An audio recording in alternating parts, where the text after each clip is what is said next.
Today I'm going to demonstrate how to set up our digital XEON system. When it arrives on a pallet, you're basically going to have this server on one side with a big box over it, and then you're going to have these various components and your STBs and all the other parts on the other side of the pallet. So everything's going to come on one pallet. Now once you take the box off, there might be something strapped up here.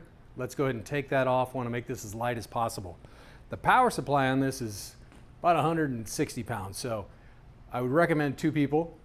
So what you're going to do is you're going to get on either side of it, but when you grab it, don't grab the wood. This is screwed on very well, but it could break off. So grab the metal underneath. Make sure both of you grab the metal underneath, lift it up, walk it off.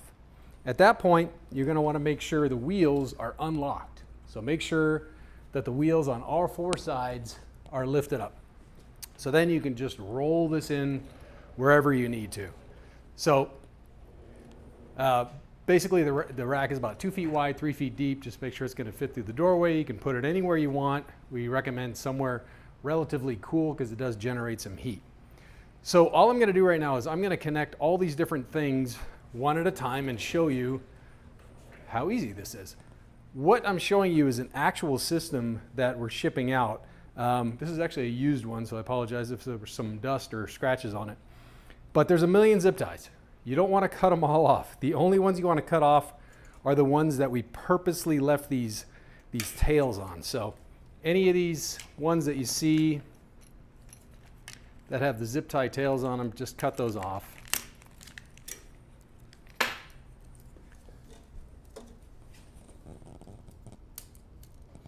Be careful not to cut the wire. You'll add unnecessary headache to this project. So there's just a couple zip ties on the back here. We have a couple on the front, and that's just to keep the rails from sliding out during shipment.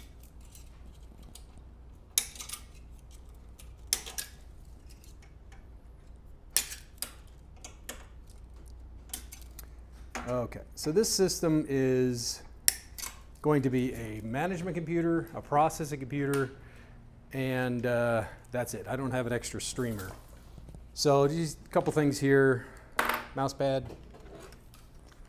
keyboard, mouse.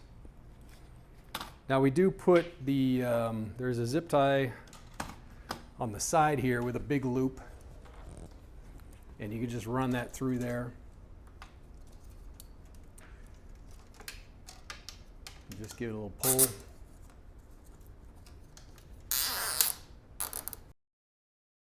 Cut it off. Okay. So on the front, we have the KVM switch, which I'll explain in the next video.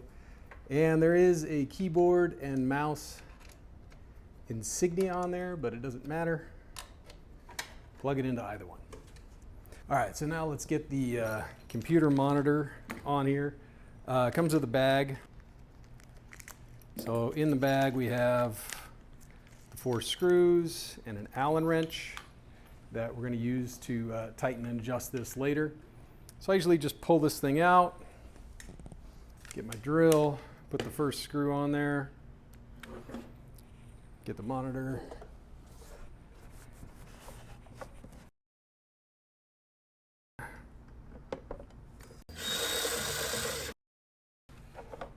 And 1 screw will hold it while you get the rest in. So I usually don't tighten them all first, just get them in most of the way until they're held up. Then once you get the last one in, then you can tighten all 4. Just make sure it's straight.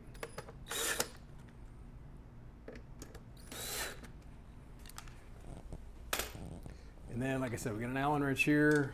You know, if it's a little loose, we can tighten it up, adjust the angle. I usually leave it in the top here just for future generations. Now the disc changer, this is just going to lay on the shelf. We want to center it, and we want it as far back as it goes. It's going to press up against this box right here. So just lay it up there, center it. All right. Now the only challenging part is the computers. So the steps for this is, typically I would do the processor first, but since it's underneath, I'm going to do the management computer first. You want to slide these rails all the way out. Really, really, really, really important. Get the rails all the way out, and then we want this inside ball bearing thing all the way out. If it's inside like this and you try to put it in, it's not going to work. So make sure these are all the way out. Now you can use 2 people on this. This one is not super heavy, so the only thing I suggest on these is you'll notice the rails, sometimes in shipping, they'll bend in a little bit. You want to make sure they're not bent in. This one's just fine. So the way I do this, let me turn this rack here a little bit for you. The way I do this is just balance it on here, get the first part in on both sides, and you want to make sure that inner track stays forward as long as possible. And make sure both sides are on, and then slide it in. So this seems weird, just make sure it's gliding, but you're going to give it a good push. Okay? Slides in and out. Once you get it all the way out, to release it, you have to push these little latches on the side, push that in, puts it back in. One thing that'll help for the next one, which is heavier, just lock all 4 wheels. That way it's not going to run around on you. Another thing you can do is you can put the back side against a wall to make it easier. So again, same thing on this one. We want to slide this all the way out, all the way out. This one is considerably heavier, so if you want to use 2 people, you can.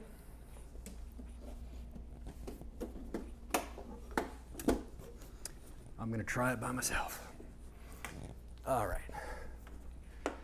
Same thing. Make sure you have the rails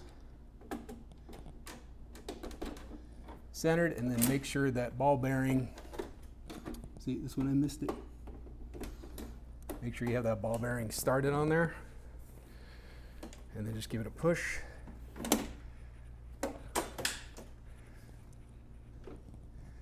Just double check it, and then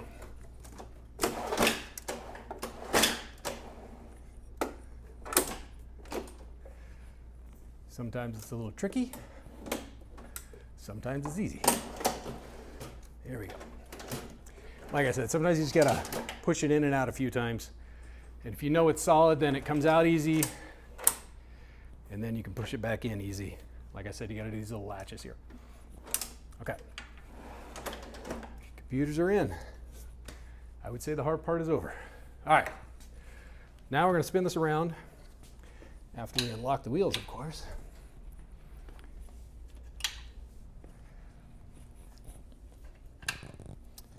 All right. So now we're just going to connect everything. And what you're going to see is everything you see here is numbered. Number 7 goes in number 7. Very simple, straightforward. The most important thing is take your time. Make sure you get these in the right spots and make sure they're all the way in. So sometimes, you know, you're excited to turn this thing on, so you're kind of rushing it and you don't want to go through all the little hassles like tightening these little thumb screws. I tell you, we've had dozens and dozens of people call us with some kind of issue, and it turns out it's something as simple as just didn't twist in the connector enough. So take the extra minute to save yourself possibly hours of headache. All right, so now we're going to go down here.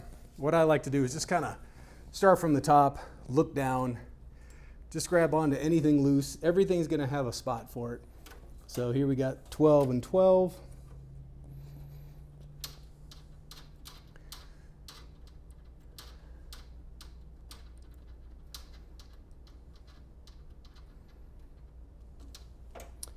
And we have the firewall cable right here, 13.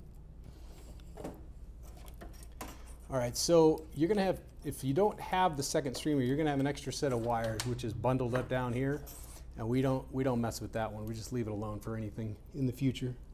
So this is 10 and 10, and as you plug these things in, the computer could slide forward, so make sure you hold on to them. There you got 43 and 43. Computer monitor. Again, take your time, get it plugged in. This one's kind of funny. If you don't get it all the way in, the screen will look purple.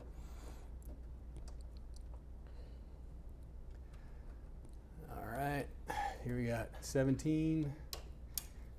So with these Ethernet cables, sounds silly, but listen for a click. Make sure you get a click. You don't need to pull it back to make sure it's in, because you could damage the cable. Just make sure you got a click. You got a click, you're good. All right, so now we got monitor here. Sorry, this is a part of the KVM, so we can switch between the two monitors. Ah, I wasn't reading, see? 16 goes in 16. And if you wear glasses, put them on. I did not, which I wish I would have.